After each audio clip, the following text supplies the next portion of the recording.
2 monitors not enough for you, sir? 2 No, it's really not. monitors are not enough. God. What is this world coming to where 2 monitors just isn't enough anymore? I'm just kidding. No, I'm probably going to upgrade to like a 37-inch or something up there. I'm going to upgrade to 4 monitors. Thank you very much. Because 2 monitors is just silly, and 3 is gutter trash. I don't know what I'm saying. I'm just going to upgrade to a full supervillain wall of monitors. Have you seen Blank Check? Yes, I have.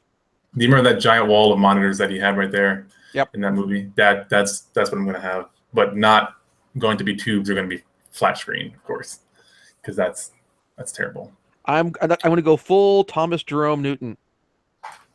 I don't even know what that is. That is a reference to The Man Who Fell to Earth, starring David Bowie. Yes, this is my monitor setup. Yeah. 27-inch, 24-inch, then main one. Cord can't go back far enough to show it. Yeah. Kyle Colgren did a great review on his show Browse Held High of The Man Who Fell to Earth. It was a musical review done to the tune of Bowie's various songs from Bowie's discography. Mm-hmm. I remember watching it a long time ago. Yep. Yeah, the great song about gun sex. Yes. All right. Yeah, sure. That movie is just very postmodern and artistic, where like they're literally having sex while firing a handgun off, and it's just a handgun loaded pretty with uncomfortable. Yeah, a handgun loaded with blanks. It's supposed to make you feel uncomfortable. Yeah. So it's just kind of like, that's really not safe. Wow. All right. So on that note, it's a really good movie, though. I will take your guys' word for it. I'm going to go ahead and start this thing, and we'll see where this goes. There's a decent amount of stuff to cover here, or at least the things that I want to talk about a little bit. And that, of course, is the Sony PlayStation experience that they had, I want to say last Tuesday. And there was a lot. I didn't get a chance to watch it live, sadly, and I've been catching up on it a lot. And there's been a lot of games that dropped. There's a few big ones that I really want to talk about. I know everyone else isn't as excited as I am about it, but we'll get to those later. Of course, I have 2 guests with me, normal people as usual, YouTubers, the Historic Nerd and Count Zero, aka Alex and Ian. But yeah, so we had the PlayStation experience, and they opened big and closed big, at least with the first part of their thing. And Naughty Dog was definitely in full effect. They announced 2 games there at the beginning and at the end. The first one being the new Uncharted game. It's not Uncharted 5. It's a new Uncharted. I got that written down. It's really interesting. It has a new protagonist, someone that's already familiar with the franchise. I don't know if you know anything about Uncharted, either Ian or Alex. I have played all the games. I did a Let's Play-ish back in the day of Uncharted 3. It's Uncharted The Lost Legacy, and it features Chloe Sullivan, who is, I think it's Sullivan's her last name. Chloe Fraser, who is played in the games by Claudia Black. Fans of Farscape and Stargate SG-1 may be familiar with the character, or with the actress. Claudia Black played Erin Sun in Farscape, and I forget the name of her character in Stargate SG-1.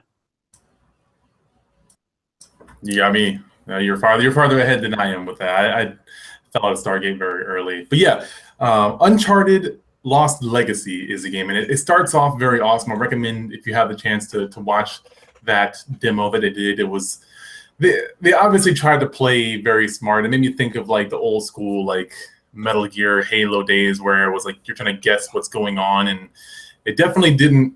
It looked like an Uncharted game. Like I had it written down here. I was like, it looks like a Naughty Dog game while I was watching it, because I was just taking notes, looking at things, and I was like, this definitely looks like a Naughty Dog game. I don't know what it is or what it's going to be, but it looks like a Naughty Dog game.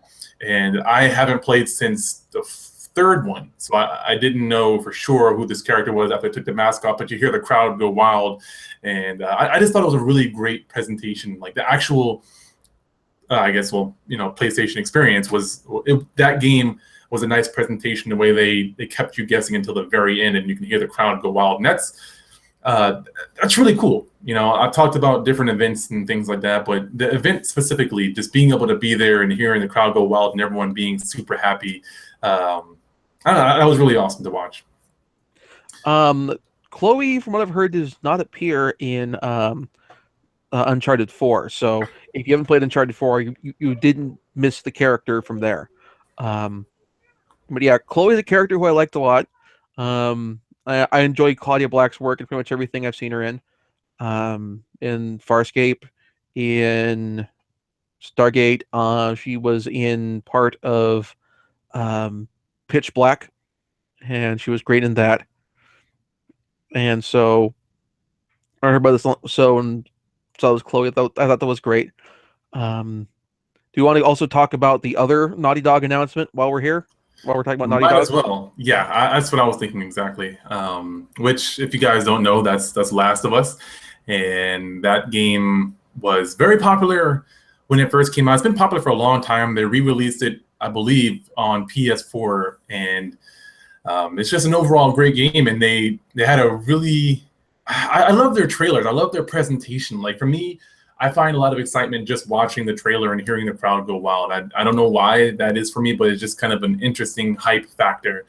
And yeah, Last of Us, it's a kind of a zombie-esque game. I don't think they're technically zombies if you go to the lore and look at how the origins of the whole disease or whatever you want to call it.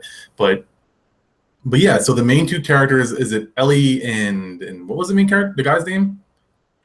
Other guy was Joel.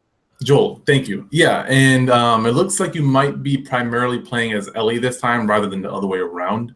That's speculation. I don't know if there's any. I didn't see any gameplay, at least from what I watched, but that seems to be the rumors that are kind of circulating right now. And she's a lot older. Some saying that she's fully grown, but I mean, around that time, it could be 2 years or so in the future, and just had a big growth spurt. So we don't know, but it again looks great. It wasn't a lot of gameplay right now, but just the hype. Just a cinematic trailer, just introducing the character. It's not the same actress playing her, setting up a bit of the tone as far as for the personality of Ellie and possibility of where she is mentally and emotionally at this point. Yeah, that's actually a really good point.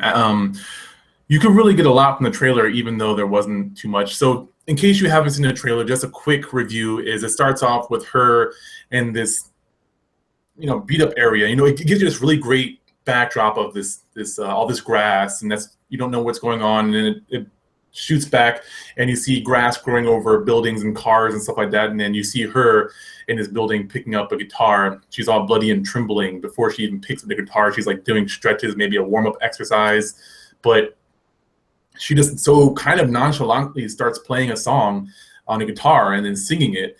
And then you start to see these other areas of the building where there's dead bodies and things going on. Like obviously either her or Joel had to have killed these people, and they didn't look like they were infected. It looked like just normal human beings. And so you see Joel walking in while she's playing a guitar, and the crowd goes wild both times. They reveal both the characters because you don't know who they are right away. But anywho, you see this character playing this guitar, and Joel, I can't remember exactly what he asked, but he's just like, are you going to go through with this or something like that? And she just seems to be in like, I don't give a fuck mode. And I'm pretty sure it's alluding to her killing all these people in this building. And I don't know what's happened between 1 and 2, but it seems like she might be either really unstable or just like super Walking Dead status, used to killing people, living on the go kind of thing. Not just like I killed all these people, but also, and like I was like, I'm going to kill them all as well. Like I was like, she's going to be killing more people too, and like a roaring rampage of revenge kind of thing. Yeah, that's exactly what she said too. Mm-hmm. So clearly, she has been wronged, and she is going to rectify the situation over the course of the game. The question is, who wronged her? Is it the Fireflies because they wanted to basically take all her blood for purposes of the cure, of finding a cure for the disease? Or is it the government? Or both? Yeah, or is it something from her past that we don't quite know about? Yeah. Or maybe they've talked about it in the first one and we just maybe overlooked it or something. I'm not sure. So there's the DLC from the first game where I introduced it, or it has her and her friend before the main story of the game starts, and it's revealed that her friend went to join the government while she went and joined the Fireflies, and maybe something related to that. So Naughty Dog definitely doing a lot, and there's one more game that's worth mentioning from Naughty Dog that we might as well just go ahead and get out there. I think they talked about this during last year's PlayStation Experience or E3. I can't recall which, but I believe that would be Crash Bandicoot. They talked about the remastered edition of that one, and I think it's like the Insane Edition is what it's called. Yep, the Insane Trilogy. Insane Trilogy, thank you. So obviously, 1, 2, and 3 of the Crash Bandicoots are in not just full HD. They're remastered. Like it's not just, oh, we're going to just take the game and port it over. No, they actually redid the models, but it looks like they really kept the engine intact. It looks like they kept the gameplay intact. They didn't try to change it or anything like that. They just gave it a good makeup, which is awesome.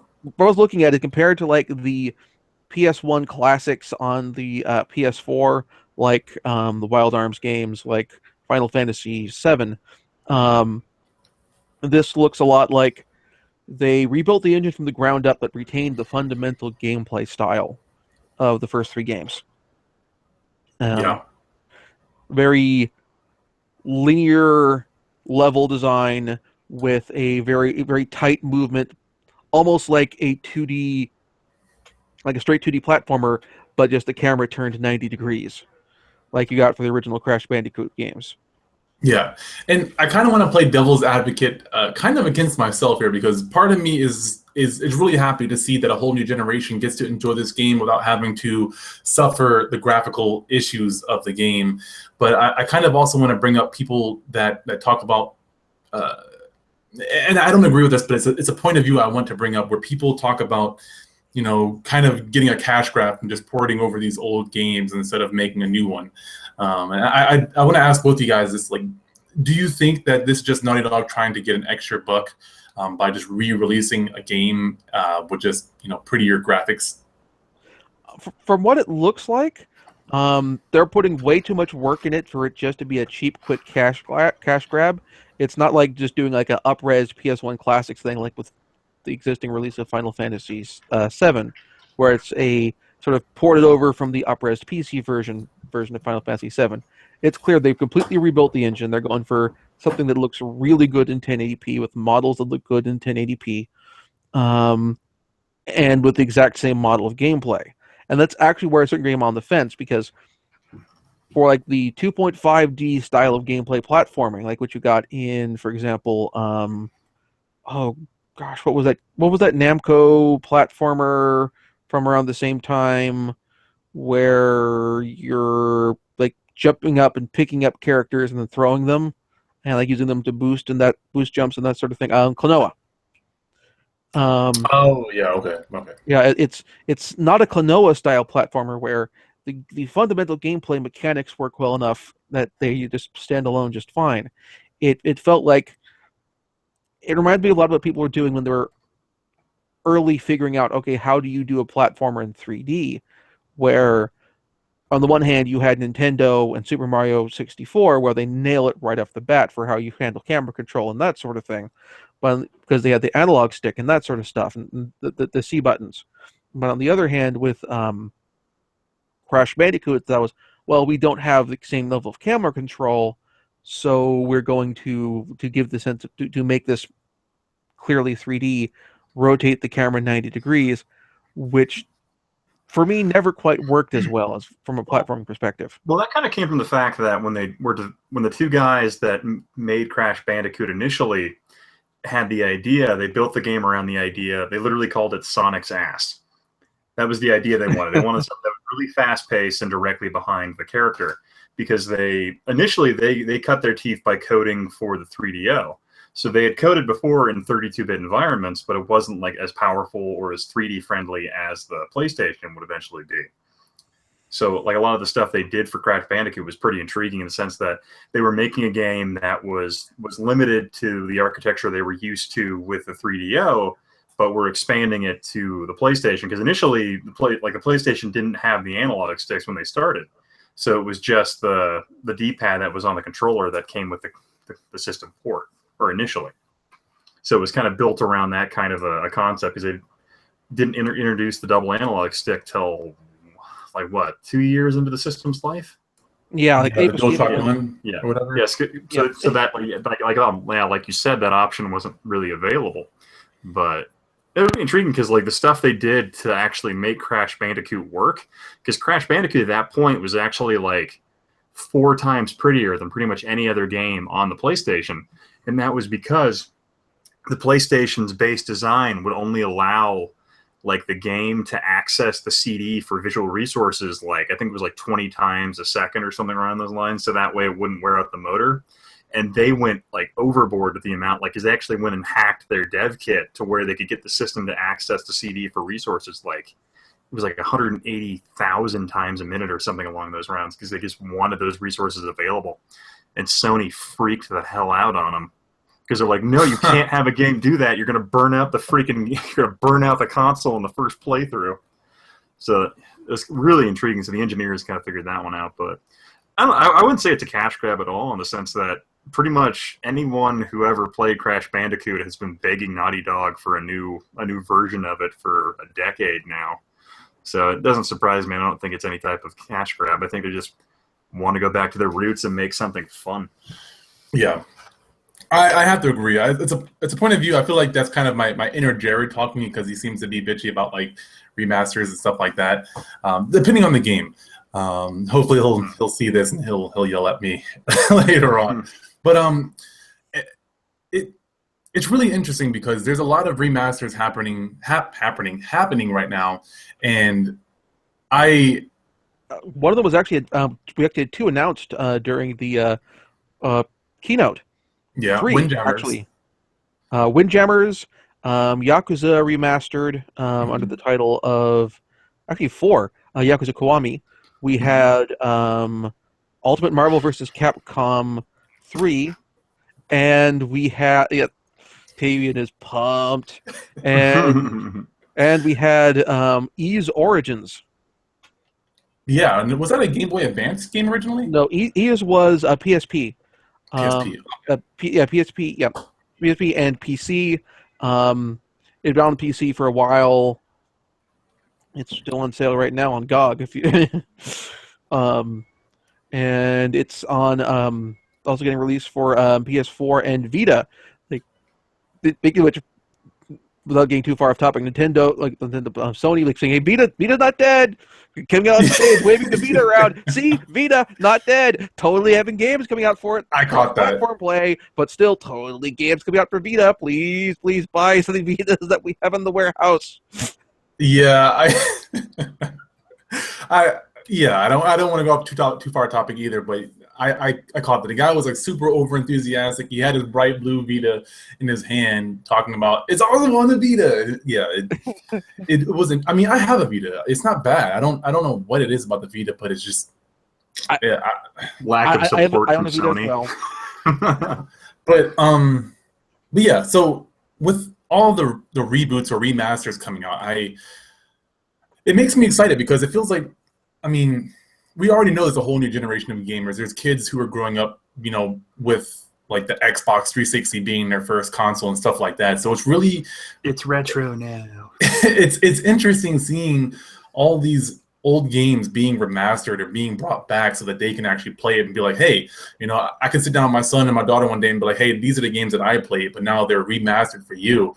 And maybe even take them back to see the original console. But so it's just really interesting to see these really these 20 to 30-year-old games that are being remastered and being brought out, and seeing the crowd be happy about that. It's just kind of it's a cool feeling to me. I know some people don't really like that. Like, why don't you just play it on the original thing. But for me, I'm not going to go dust off my Nintendo, my NES, my Sega Genesis maybe, but I'm not going to do that. But to be able to download it or to have a CD and just pop it in real quick, that's really awesome to me that there are people like these games enough to really re-release them. You see Dark Cloud and a lot of other games being downloadable, and some of them aren't being remastered, but a lot of them, some of them are. To me, it's just really cool to see a new generation being able to access these really old games.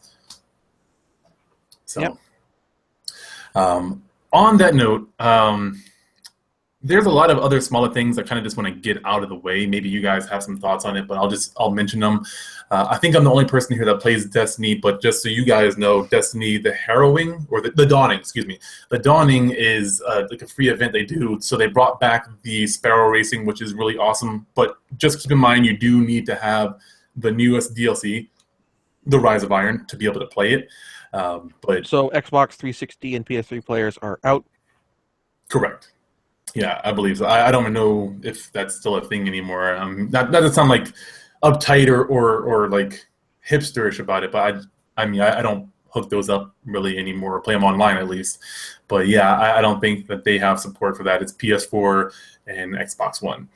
But the Sparrow Racing is really fun. Hopefully they made some tweaks to it. I really want to see some things. I think that game has potential. They should just try to make it more like a Mario Kart thing rather than a serious racing thing, because it's already halfway there. You might as well just go full on Mario Kart and not act like you're not trying to be. At least to me, this is kind of how it feels.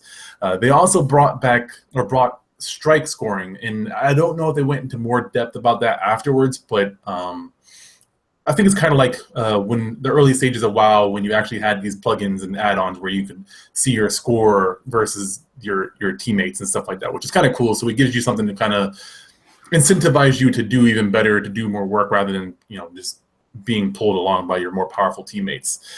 They also have a bunch of other. Oh, you know what? I don't know if this is an HD remake, but Wipeout. Yeah, Wipeout. that is a remake. That is the three PS3 and PSP Wipeout games. Yeah, Wipeout HD collection. Wipeout Fury is what they're calling it. But yeah. Yeah. So some people love that I'm up game. for that. I have the PS3 collection of the first two games, and with the third title in there, I love me some Wipeout. Wipeout is great, particularly the more modern installments of the series. I tried playing the first one. The controls are kind of rough, but the newer games just look beautiful. They have a very strong, profound sense of speed. They nail that really well, and makes it really fun to play because you're going fast. It feels like you're going fast, but you can still have a sense of control while you're going so goddamn fast. Yeah, and I feel like they always have a good soundtrack too. Oh, absolutely. Like, the original Wipeout had the Crystal Method on the soundtrack before the Crystal Method was cool. I forgot all about that. Holy crap. Yeah, and that was on the PS1, was it not? Yes, it was. Yeah. Psygnosis was always kind of in big with the Euro electronica scene. Yeah. Like, they had the Crystal Method the soundtrack before the Crystal Method did the soundtrack for Event Horizon. I actually didn't know that. That's one. No, it wasn't Crystal Method. It was Orbital. Before Orbital, they had Orbital on the soundtrack before Orbital did the soundtrack for Event Horizon. Okay. Yeah, that's a good movie. Holy crap, that's a good movie. Uh-huh. So I'm trying to think where I can go from here. There's a game I want to talk about real quick, but also some of the other honorable mentions is they had some good VR games.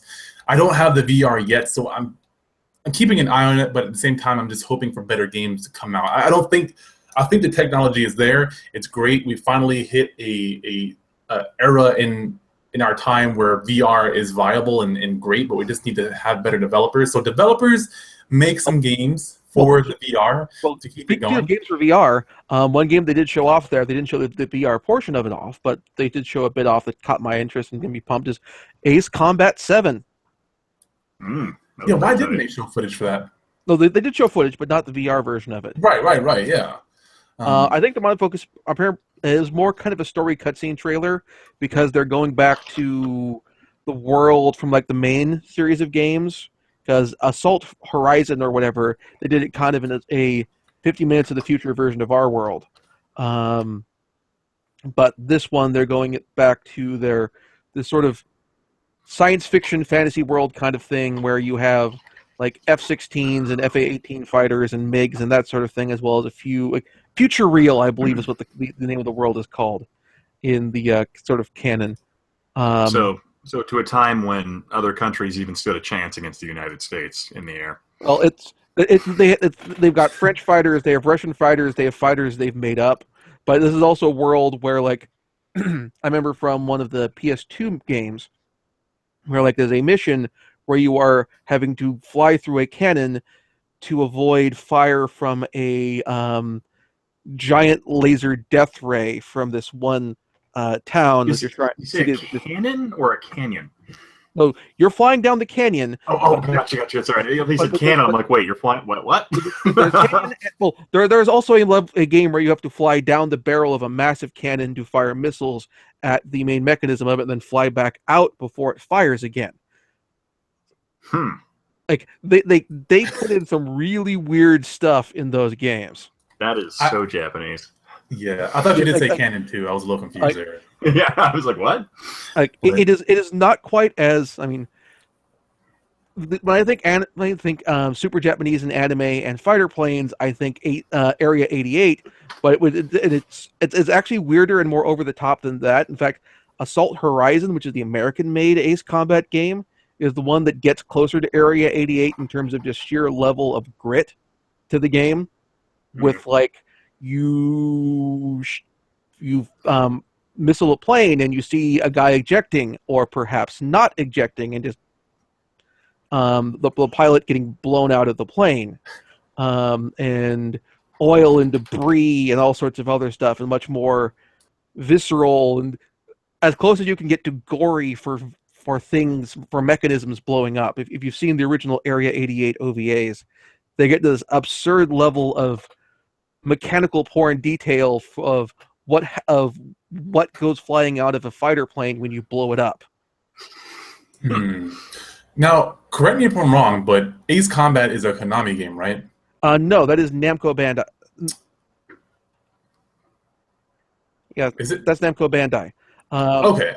In fact, they have, like, in the game, they have for the stickers you get on your fighters, they have like the Subaru from Xevious and that sort of stuff. I think some of the Fictional Nation stickers have shown up as possible decals for your cars in the later Ridge Racer games as well. I don't know why I thought VR, something kind of fun to talk about is actually Nolan Bushnell had just started a company that's focusing exclusively on like this interesting VR technology that has you actually don't use a device for your hands. You actually have a large scanner that you can put up, and like I think it's like you can put it up like 100 feet away. It can detect where your hands are as long as you have like a dot on your hands.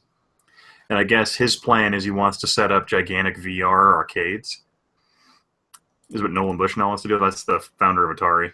Yes, let's do it. Yeah, he's taking all the LSD. I guess his VR system is going to be like $10,000 a pop or something like that. So interesting. Maybe you need to see that back.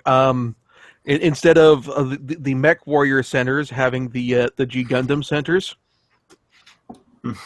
That'd be tight. Oh man, sign me up. Let's go.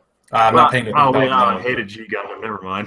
Oh no! Don't say that. G Gundam's the worst. Like that was my favorite Gundam. It was like the most racist Gundam, like the mariachi Gundam. Are you serious? It was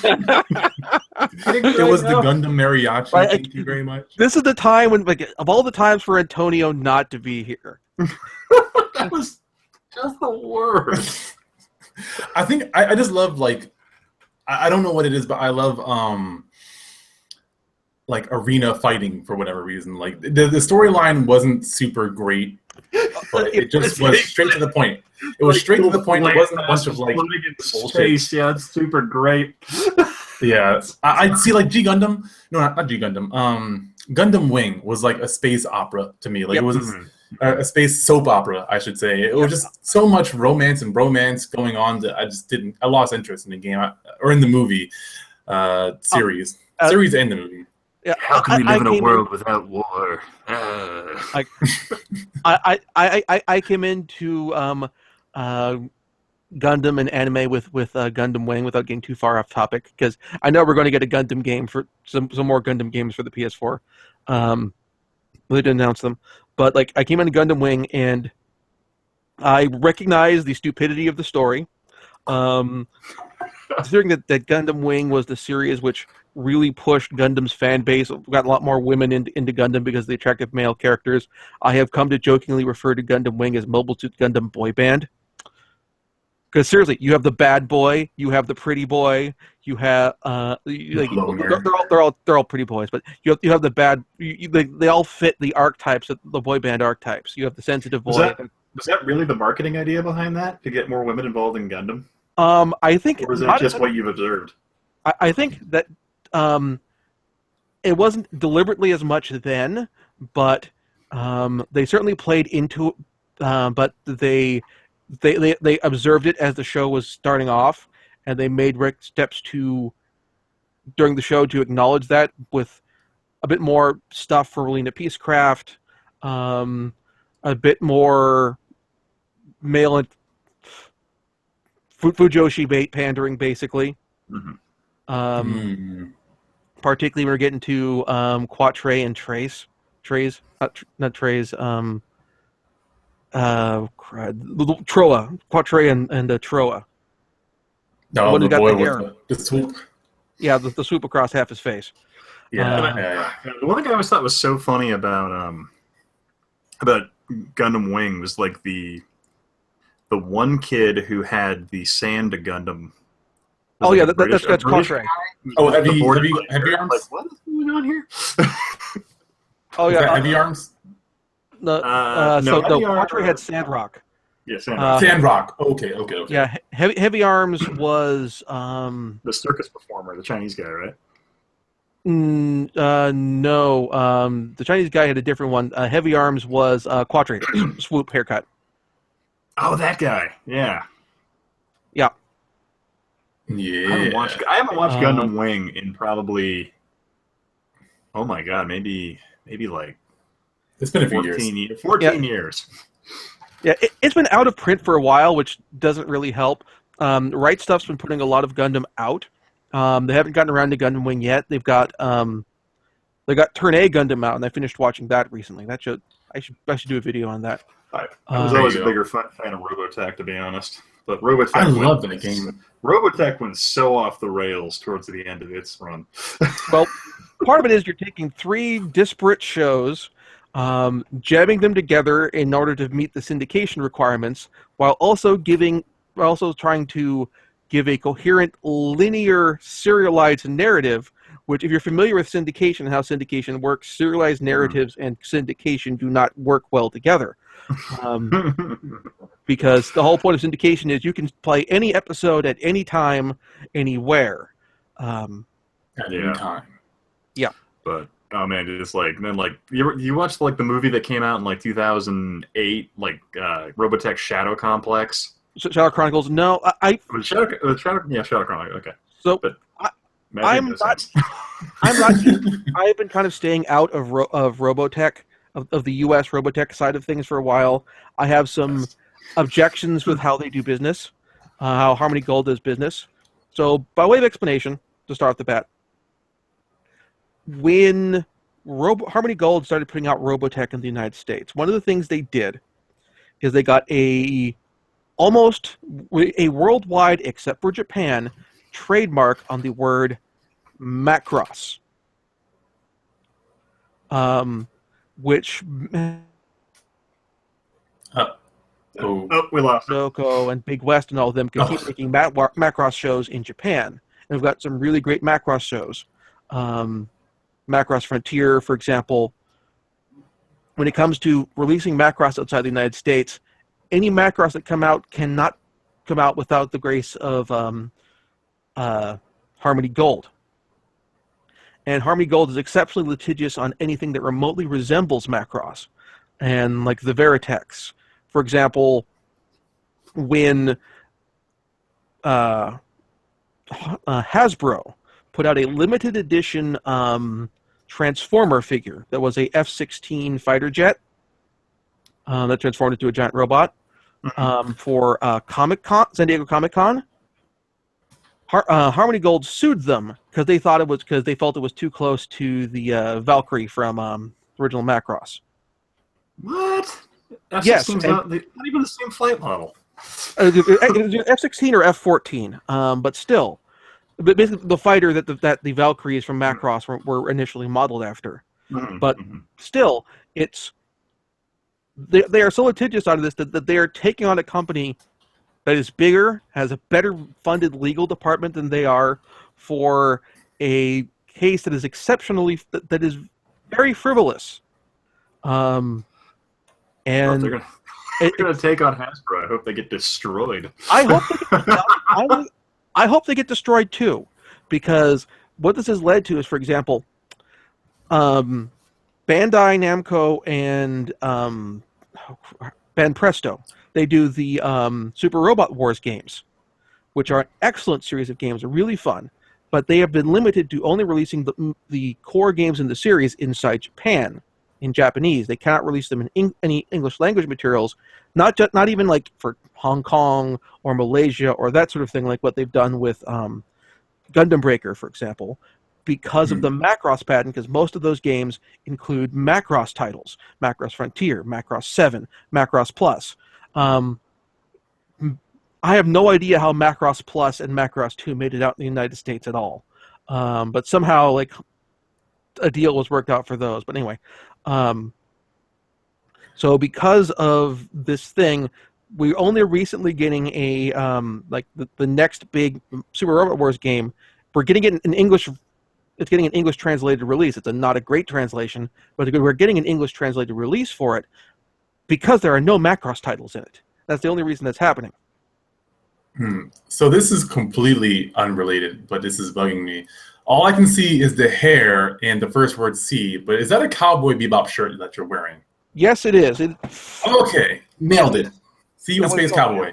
Okay, I had to double check on that. I was not sure. It is loosely related. We're talking about anime. Okay. Speaking of anime, actually, I just remembered this. Miyazaki, yes, that's his name. Actually, to get on topic to the PlayStation experience and Miyazaki and Studio Ghibli, Ni no Kuni 2. Yes. So I'm kind of ashamed of myself that I haven't finished this game, but I actually moved to California while in the middle of playing this game, so I never finished it. But Ni no Kuni was an amazing game. If you guys have not played it, it's Hayao Miyazaki was the person who did the artwork and I think part of the storyline, and then Level 5 Studios? Not quite. It's Level 5 Studios did the narrative design, but the art design stuff and all that was done by Studio Ghibli. Miyazaki doesn't do everything for Studio Ghibli. Like, for example, one of the directors there is Isao Takahata. Miyazaki's son, Goro Miyazaki, has directed films for Studio Ghibli.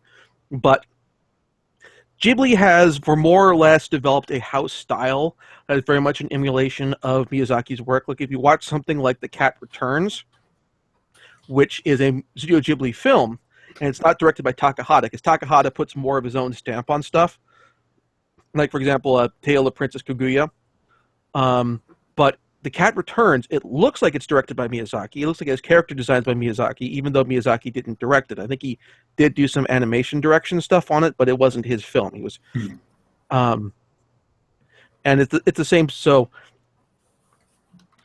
if you're working at Studio Ghibli, your style is going to become that of Hayao Miyazaki. Now, you're going to get to work on very heavily funded films, and they're going to be gorgeous films, and they're going to international distribution, but they're not going to be the you're not putting your own stamp on things. It's not like Studio Trigger or Gainax or Studio Kara or UFO Table or that sort of thing. Yeah, I mean, it's like a lot of game studios too. You're not going to put your own style on it. You're working for a big, I don't want to say a big corporation, but a big art studio. And I mean, while you can learn your own skills to develop your own style, but while you're working for that company, it's going to be that fingerprint for sure. I mean, yeah. The thing is, to a certain degree with games as well, and games and studios, is with a good studio and a good director for an anime, or for that matter, a good game designer for a game, you can, even if you don't develop, I mean, hopefully you'll have opportunities to develop your own style in your own little ways for art design and that sort of thing, if that's your side of things, or for game mechanics on, if that's what you're working on, because you'll have opportunity hopefully to present feedback and that sort of stuff in the process. But people find things that they're good at and that they can make their strength, even if they're not a strong voice in the presentation of a work, if they're not the lead. Like, for example, fans of anime may be familiar with the term Itano Circus. This actually goes back a bit to Macross. Ichiro Itano was a animation director on Macross and a whole bunch of other shows. And if you're familiar with the classic Macross shot of a fighter plane firing a massive boatload of missiles with all their individual trails and these various maneuvering patterns they go on, that is an example of Itano's work. I find there's a YouTube video compilation of just little Itano circus clips. I'm going to post it in our chat, and maybe it can go into the main chat in the show notes, which is a great example of the Itano circus in action. And that is, well, Ichiro Itano's directed his own stuff since then, and like where he's been the primary voice, a creative and artistic voice. You still get that stuff there. Same something like Warren Spector as a game designer. He was on a lower level when he jumped ship from doing tabletop role-playing game stuff at TSR. Actually, better example. The creator, Sandy Peterson, the creator of the Call of Cthulhu tabletop role-playing game, he went on to do some video game work, and including designing levels for Doom 2. And I remember at Summer Games Done Quick, watching that one year, they're doing a Doom 2 speed run.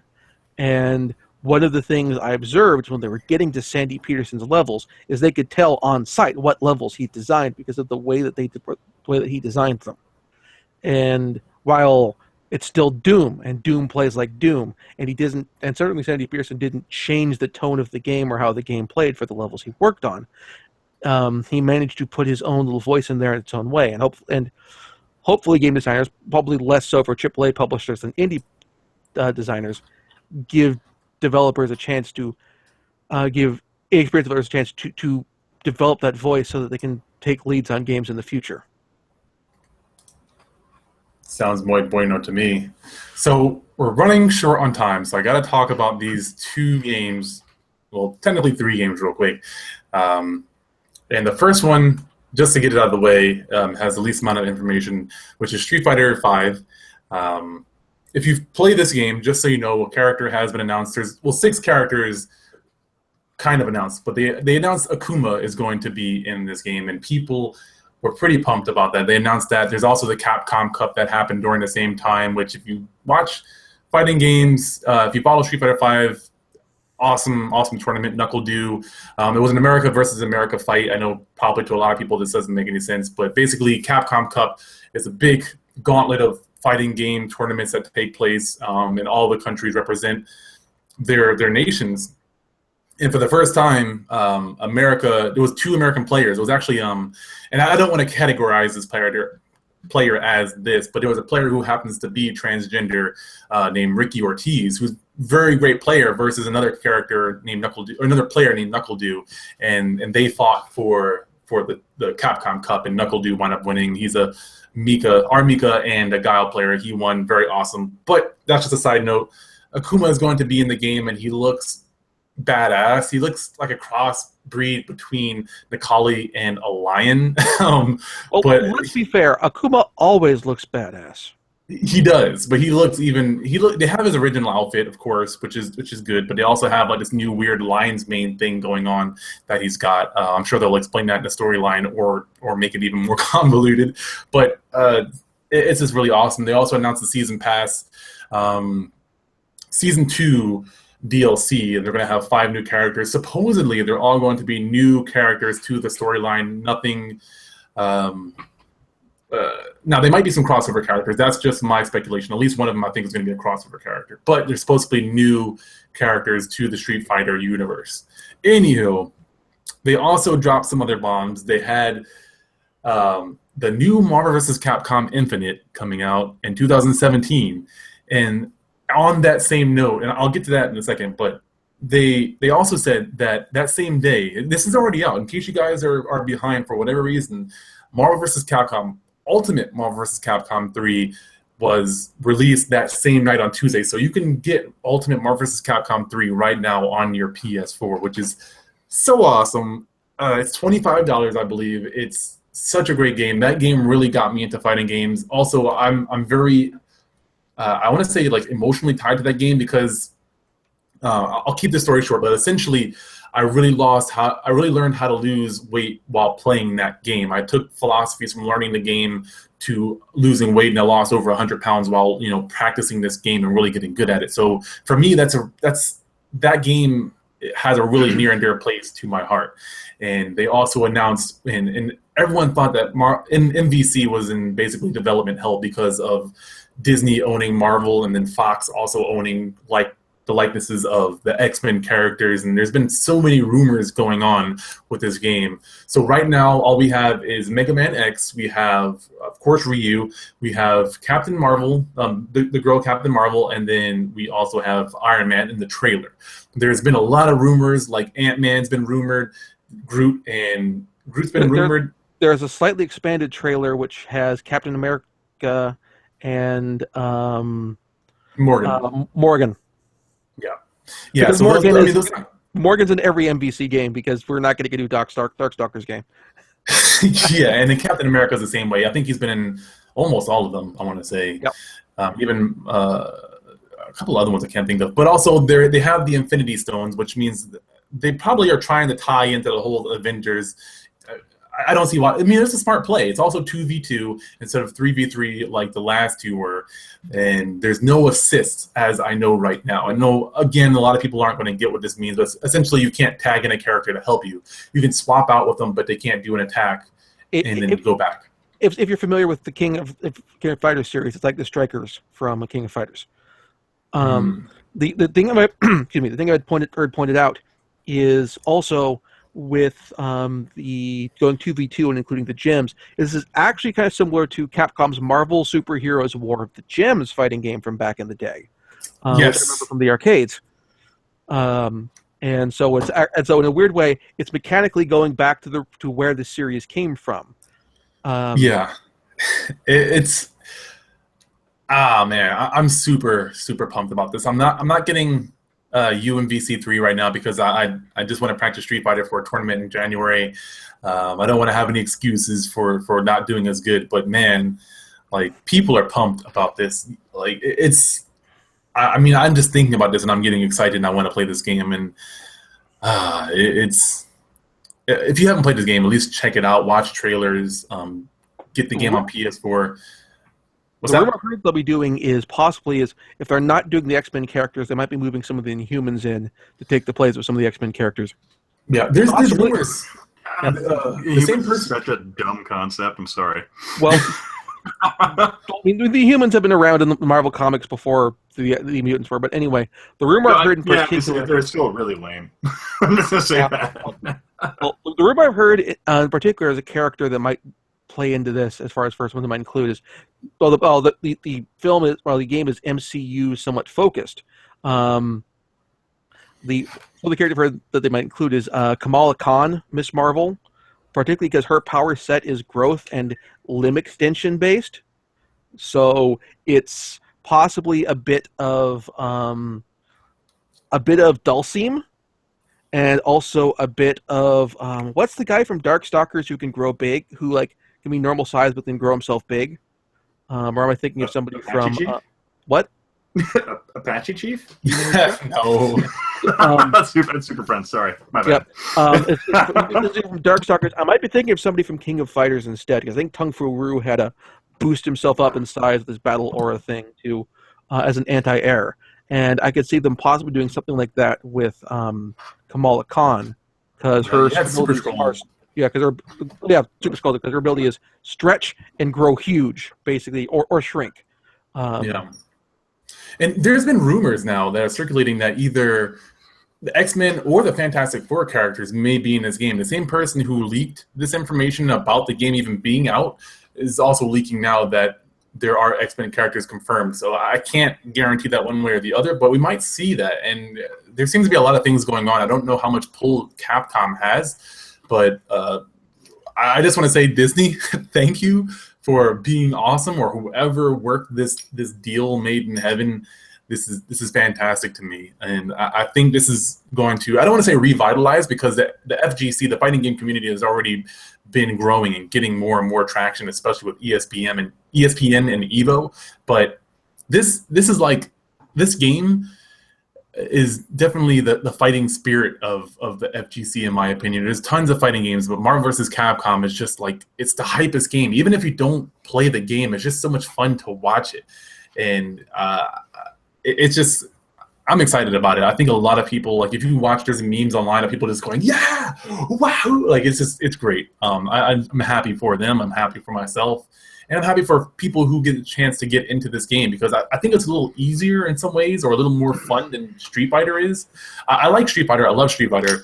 But Marvel is just a different game. You can't compare the two, but it's more satisfying. It's more fun. The combos are crazier. It's faster paced. It's more colorful. It's more flashy.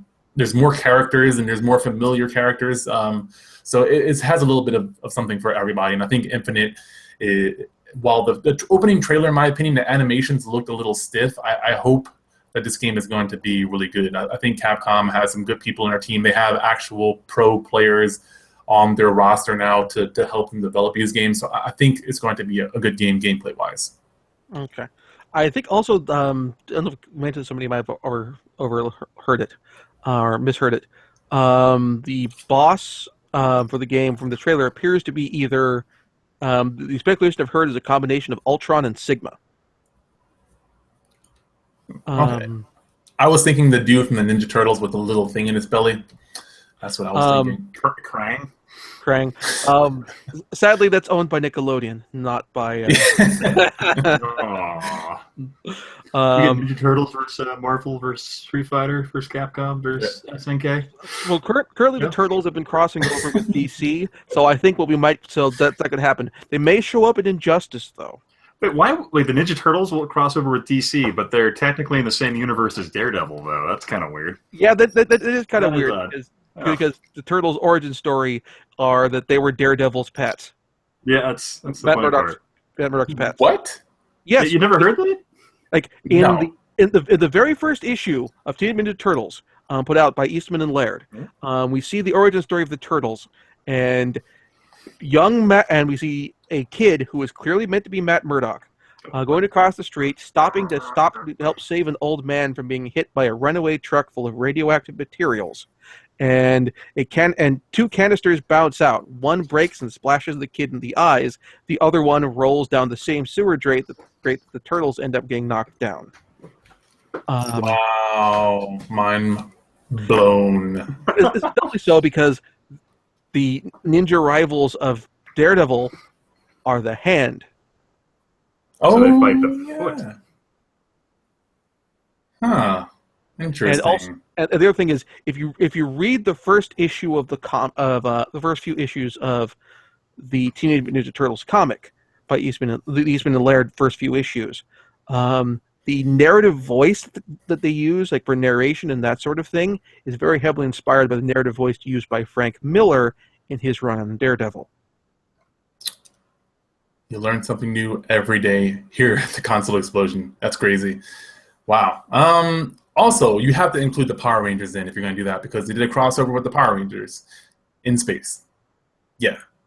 Just saying. Well, we like to pretend that Ninja Turtles: The Next Mutation doesn't exist. I'm pretty sure everyone likes to pretend Ninja Turtles: The Next Mutation doesn't exist. You mean you didn't like Mona Lisa or whatever her name was? No. Well, in that case, I guess that about wraps it up. There's still a lot of things. If you haven't had a chance check out the PlayStation experience, PSX, as is being put online. That confused the crap out of me. I thought it was PlayStation 10. I'm old. I don't pay attention to acronyms. But anywho, we're going to go down the line here and let you know where we can find these awesome YouTubers and what they do, starting with Alex. All right, so you can find my stuff at youtube.com/user/count0or. That is count ZEROOR. My latest video is a look at the companion book to the NES Classic, the Playing with Power Nintendo NES Classics guidebook by Prima, which is a book that is almost certainly 100% easier to get a hold of than the NES Classic actual small mini game console, and also cheaper. So there's that. You can find that on my YouTube channel, and you can also find me and all my videos on the consoleexplosion.com. All right, and Ian. Next. Let me do one thing here really quick. Here we go. Hang on. Here we go. Uh-oh. Thank you for watching the Historic Nerd podcast. If you want to find me, you can find me on www.historicnerd.com, or you can find me on theconsoleexplosion.com, or you can find me on Twitter at Historical Nerd. There you go. I just wanted to try that. All right. Did you get the saxophone music in the background or no? I heard the saxophone music. Super smooth jazz. All right. Smooth jazz the shit out of that. And of course, I am your host, The Philosopher.